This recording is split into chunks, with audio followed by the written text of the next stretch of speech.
Hey future brides, welcome back to The Wedding Boss. Today I'm going to be sharing some tips with you that will help you save over $10,000 on your wedding. So let's get to it. Firstly, this one's probably an obvious one, but you need to cut your guest list. You don't need to invite all your work colleagues or people that you haven't spoken to in many years. And the best tip that I give to clients is, do you think that these people will be in your life 5 years, 10 years from now? If not, then they probably shouldn't be coming to your wedding. When you cut your guest list, this means you're saving a lot of money on catering, on hire items, less chairs to hire, less cutlery, less napkins, less name tags, and this can add up to a lot of money in the end. The next tip is you can get married in an off-peak time or day. So what this means is, if you choose to get married at a time of year that couples don't usually get married, you're going to save a lot of money, especially if you're choosing to get married during the week as opposed to on a weekend. Venues will generally charge a lot less money to hire their venue during this time. This next tip, a lot of people don't really agree with, but if you choose to cut your bridal party, you're going to save a lot of money. You're going to save money on bridesmaids' dresses, jewelry, hair and makeup, groomsmen's suits, and this can add up to thousands of dollars on its own.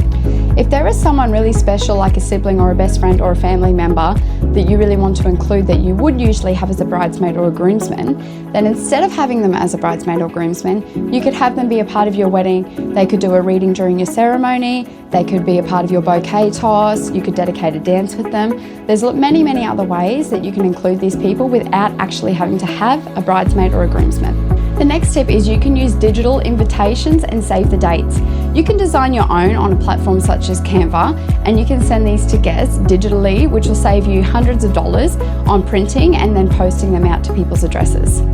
This next tip, you've probably already heard me say it before, but you can save a lot of money on hiring a DJ or a band if you choose to go with a Spotify playlist. All you need to do is ensure that you've got a playlist ready to go, someone to operate it, such as a friend or family member.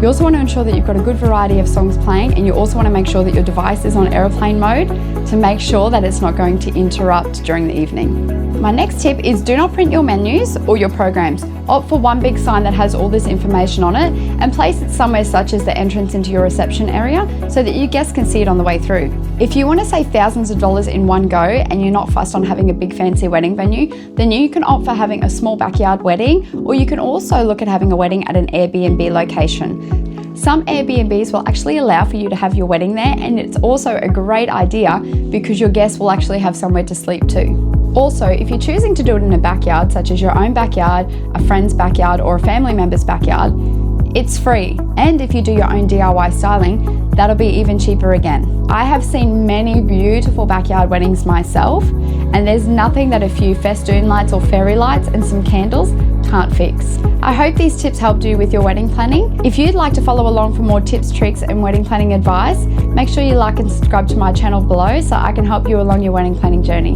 I'll see you soon.